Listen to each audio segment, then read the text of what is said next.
ang ating buhay ay lagi dapat na nakaangkla doon sa gabay ng Banal na Espiritu Santo.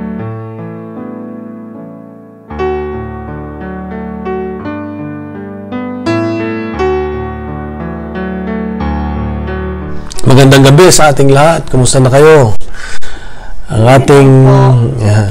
ating ebanghelyo ay ito yung magsimulang paglalakbay na ni Jesus na para gawin yung kanyang misyon. At dito sa ebanghelyo ay makita natin na kagagaling niya sa Nazareth, sa Galilea, kung saan siya pinanganak. At papunta siya nasa Capernaum na siya.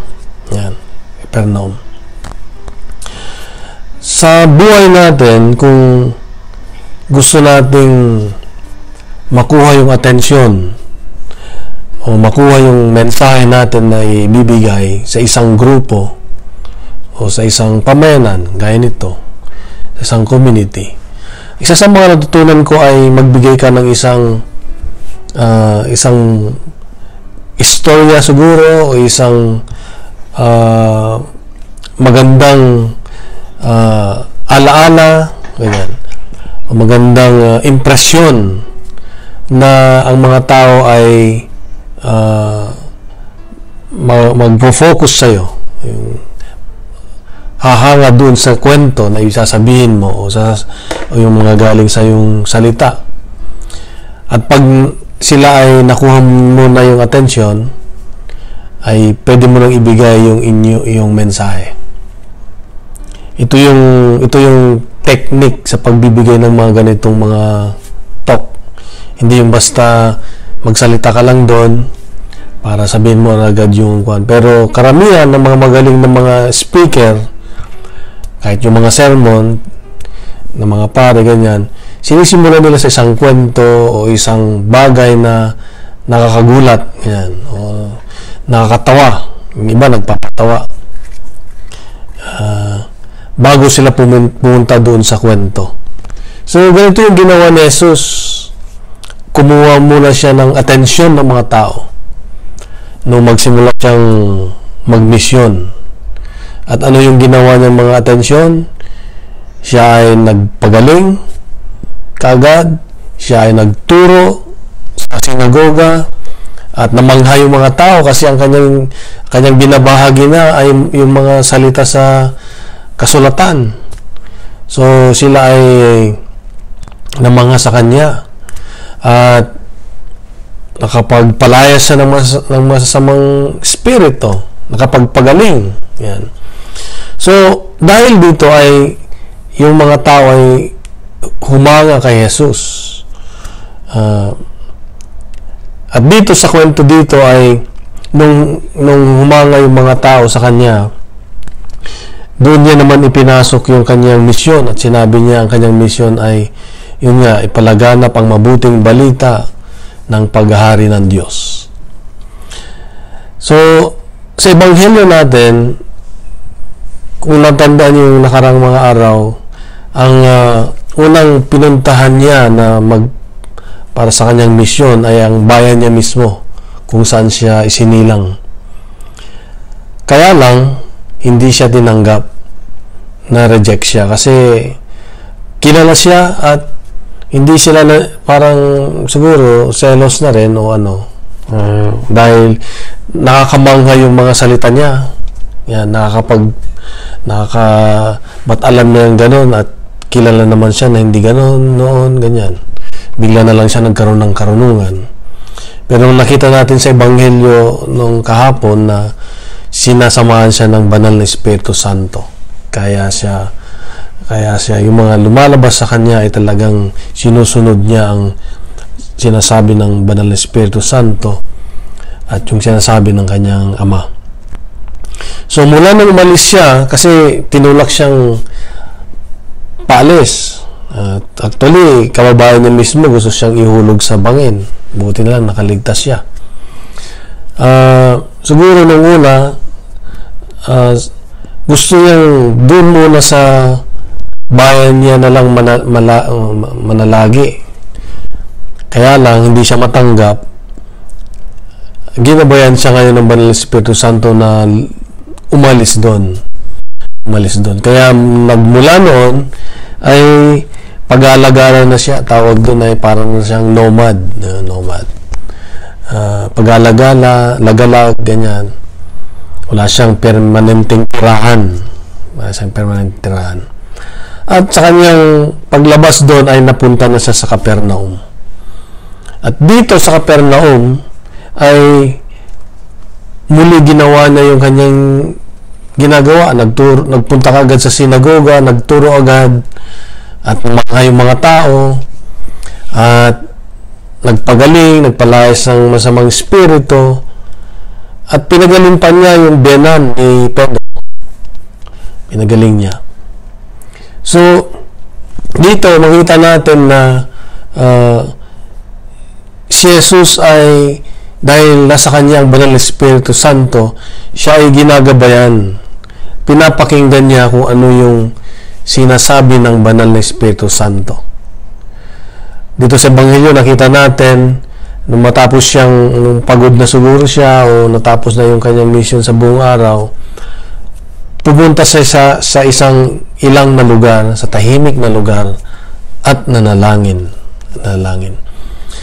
So, dito ay makita natin na ang pagmi-mission niya ay hindi hiwalay yung pakipag-usap sa Banal na Espiritu Santo at sa Diyos Ama. Ibig sabihin, balanse yung buhay niya, na hindi lang siya tira ng tira kung yung gusto niya, kundi nagpapagabay siya sa Banal na Espiritu Santo.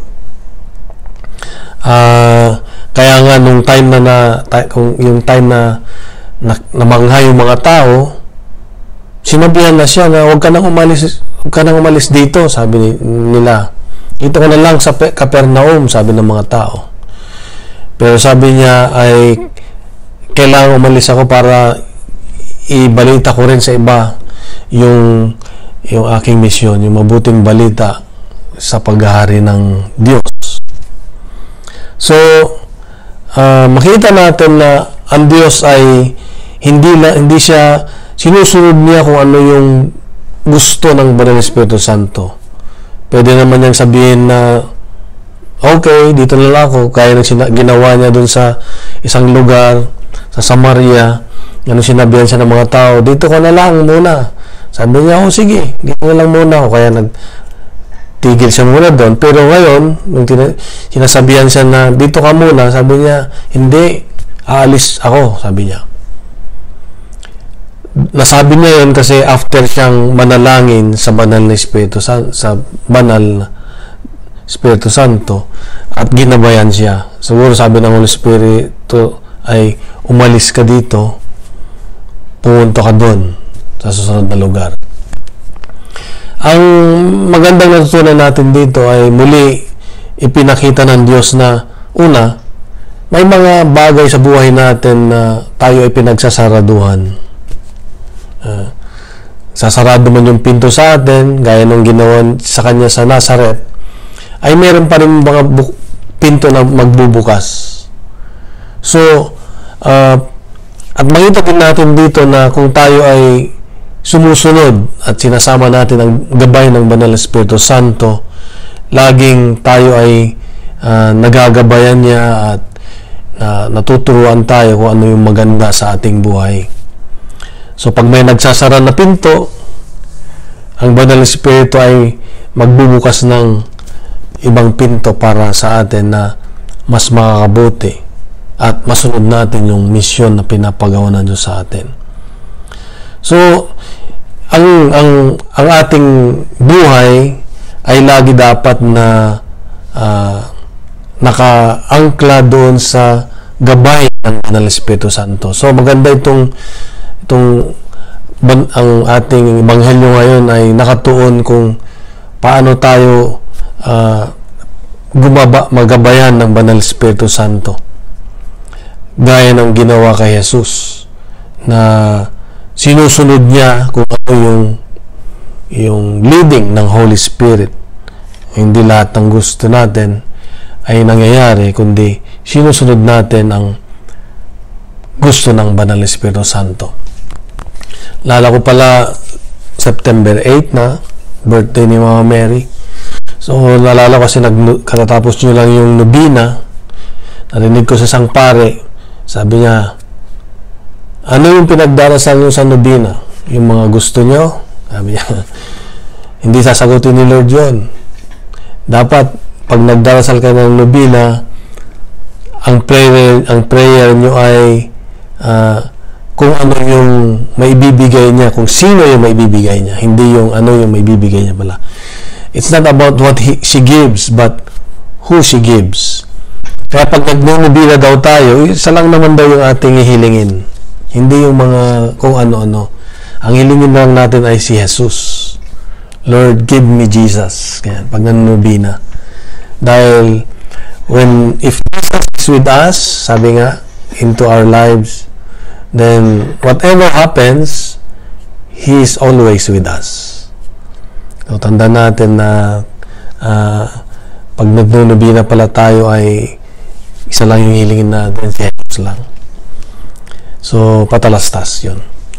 So, pagdating kay Mama Mary naman ay siya talaga yung sumunod sa Banal na Espiritu Santo. Sinunod niya kung ano yung kalooban ng Diyos. Hanggang sa mailuwal niya si Jesus. So, lahat ng mga pinagdaanan niya ay sinamahan siya ng Banal na Espiritu Santo. Para nakikinita ko na wala siyang ibang kinakausap kundi Banal na Espiritu Santo. Kaya magandang pag tayo nagdarasal ay hingin natin kay Mama Mary kung paano tuturuan tayo paano daw magmahal. Paano magmahal. At paano maglingkod. Malala niyo yung pinaglingkuran yung kanyang pinsan ay kahit buntis siya ay pinuntahan niya para paglingkuran. So, si Mama Mary ay great influencer. Ngayon, uso yung mga influencer, mga vlogger. Influencer yung ini-influence yung mga tao na anong gawin sa buhay, maganda, ganyan.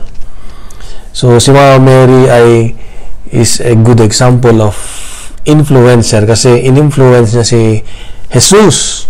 Lalong-lalo na nung mayroong kasalan, di ba? Sabi niya, wala na silang wine. Bigyan mo sila ng wine. So, she influenced Jesus.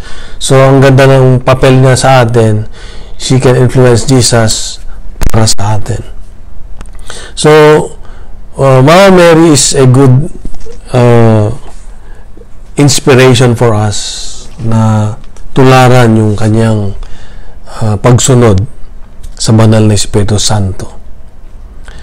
Isa pa na matutunan natin sa Ebanghelyo, hindi lang yung pagsunod sa Banal na Espiritu Santo ni Jesus, kundi yung focus niya sa kanyang mission, yung focus niya. Nandun yung kanyang pagkasigasig, sa Ingles, enthusiasm, pagkasigasig sa kanyang misyon. Wala siyang ibang ginawa kundi sundin yung pinapagawa ng kanyang ama. Hindi siya nagpa-distract sa mga nangyayari sa kanyang paligid. Talagang masigasig siyang nagturo, naging maawain siya, nagpagaling, at saka masigasig siyang magdasal kasi yung pagdarasal yun yung kinukuhanan niya ng lakas, power para magawa niya matuloy-tuloy yung kanyang mission. Gayon din tayo sa ating paglilingkod, napakahalaga talaga yung pagdarasal na pag walang dasal walang lakas, walang power yung ating ginagawa, walang joy sa ating ginagawa. So every time we do our mission, our service to God, we always have that prayer, yung quietness with God. Tanungin natin kay Lord, gusto mo ba ito o hindi? Ito ba yung gagawin ko o hindi? Yan.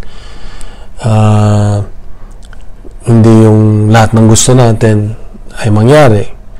Hindi lahat ng kala natin ay gusto ni Lord, hindi pala. Ganun. So, we need to be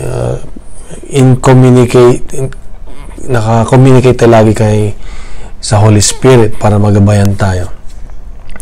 At makita rin natin yung focus ni Lord sa kanyang misyon, sa kanyang paglilingkod. Nung pinagaling niya yung mother-in-law ni Pedro na hindi lamang yung ganyang misyon na sa iba, pero pinakinggan niya rin yung mga hinaing ng kanyang mga nasasakupan o kanyang alagad. Siguro sinabi ni Pedro, Jesus, sabi niya siguro, total nandito na, baka pwedeng pagalingin mo yung aking mother-in-law. Yan. Yun mo, madalang lang siguro yung humihingi ng kagalingan ng mother-in-law. Marami ngayon ay hiniling kung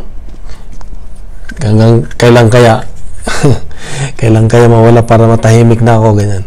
Pero si Pedro, hiniling niya yung kagalingan ng kanyang biyanan. So, makita natin dito yung service talaga ni Lord sa kanyang mission. So, sa Ebanghelyo ay magandang pagbulayan natin, isipin natin, na there are times God amaze us. God show us something na ikakamangha natin. At nawa, pag nakaranas tayo ng ganoon, yung na-encounter natin si Lord, gaya nung tayo ay nag-Life in the Spirit seminar, ay magmo-motivate sa atin na to seek Him more, to seek Him out more. Yan. Yung magbibigay sa atin ng inspirasyon na kilalanin at alamin pa natin kung sino si Jesus, kung sino nga ba si Jesus. So, ito yung ating reflection sa Ebanghelyo na ngayong gabi, na ang Diyos ay laging nagbibigay sa atin ng inspirasyon, ang hiningi sa atin yung attention, yung full attention natin, yung complete attention natin sa Kanya. At hindi tayo dapat na didistract sa maraming bagay. Kasi ito yung magpapabigat sa ating buhay. Alala ko yung sabi ng isang pari isang araw about yung cross. Sabi niya, meron ka ng cross na binubuhat, di mo na kailangan ng padagdag pa sa cross para bumigat. Yan. Ano yung mga mga padagdag na mga yon? Padagdag, kunwari, nandyan yung galit mo, nandyan yung pagkainggit mo, nandyan yung pagkamuhi mo, ganyan. Sa isang tao na wala namang ginagawa sa'yo, nandyan yung, ewan ko ba, naiinis ka sa isang bagay, sa isang tao, yun na yung mga pabigat sa ating krus. Mabigat na yung krus natin. Tapos dadagdagan mo pa ng gano'n na wala namang may tutulong sa atin, kundi pabigat lang, sayang yung energy mo, sayang yung puyat na ibibigay niya sa'yo dahil sa ganung mga feelings. Lalo sabi nga nila, lalo mga babae. Yung mga babae ay mas prone sa ganon. Yung pakiramdam pa lang ay nagagalit na sa isang tao, na sa isang bagay na wala namang ginagawa. Ganon. So, yun yung mga pabigat. Yun yung mga distraction sa atin. Kaya hindi tayo nakakapag-complete attention kay Lord. Yung mga bagay na hindi naman, wala naman may bibigay sa atin na maganda. Yan. Basta pakiramdam mo na lang na ganun, na hindi naman dapat. Yun ang dapat mawala sa atin para yung attention natin kay Lord ay laging buo, laging nandun. Yan.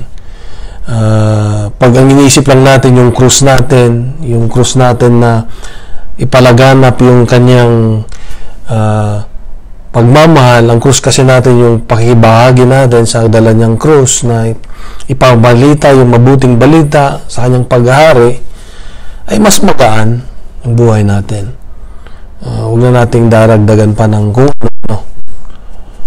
Magandang tanungin natin, ito ba Lord ay para sa iyo o hindi? Yan. Para ang attention natin ay laging nakapokus sa Kanya. So when we are amazed with the goodness of the Lord in our lives, it will motivate us to become a better person, at saka makikilala natin lalo pa si Lord. Walang magiging hadlang. So nakita natin muli sa Ebanghelyo na si Jesus ay hindi man tinanggap sa kanyang town, ay may mga tao naman, may mga lugar na tinanggap siya. At doon nakapaghari siya, doon naibigay na yung mga milagro, doon na-bless na sila. Yeah, kaya kung tayo ay open, tanggapin natin si Jesus lagi, then doon tayo mabibless. Ano man yung mga kalooban natin o kalooban niya sa atin. So mga kapatid, ito yung ating patuloy na pagnilayan ngayong gabi, na ibigay natin yung complete attention natin kay Lord, yung buhay natin. At nawa ito ay magpapalalim pa sa ating pananampalataya at hanapin ang ating Diyos. So muli, isara natin sa isang panalangin ng ating reflection. Sa ngalan ng Ama at ng Anak ng Espiritu Santo. Amen. Lord, salamat po sa mensahe mo sa amin na ikaw ay sumusunod lagi sa kalooban ng iyong Ama, sa gabay ng Banal na Espiritu Santo. Tulungan mo rin kami, Panginoon, na makasunod sa Banal na Espiritu Santo at makita at maramdaman namin lagi ang kanyang presensya at magalaw siya ng maayos sa aming buhay. Lord, we ask you to guide us kung may mga bagay na hindi kami nagkakaroon ng full attention sa iyo. Kami po ay nagkakaroon ng distraction sa maraming bagay sa buhay. Ay tulungan mo kami na maiayos ito at ikaw lamang ang aming matignan sa aming buhay at masunod. Lord, we ask your Holy Spirit to be with us always, for without you we are nothing, God. Without you we are nothing. Thank you, Lord, for that wonderful short message. Iilin po namin ngayong buong linggo na naman ay kami po ay samahan kasama ang aming mga mahal sa buhay at gabayan at proteksyonan at pagalingin sa anumang mga karamdaman na meron kami, Panginoon. Hindi lamang sa pisikal, kundi lalo na ang aming spiritual na pangailangan. Pagalingin mo kami, Panginoon. Kailangan ka namin. Lord, thank you for tonight. Thank you for this wonderful message. Mama Mary, please continue to pray for us. Continue to be our influencer to Jesus, para anuman po yung makabuti sa amin ay amin pong maunawaan at matanggap. Mama Mary, please be at the center of our home, of our families. Ang lahat ng ito, Ama, aming kailingan sa iyo sa pamamagitan ng iyong anak na si Jesus, kasama ang Banal na Espiritu Santo, magpasawalang hanggan. Amen. Sa ngalan ng Anak ng Espiritu Santo. Amen. Amen. Isa lang pong aking panalangin na darating ang araw, sana magkita-kita tayo sa langit. So see you in heaven. See you in heaven, mga kapatid. God bless sa ating lahat.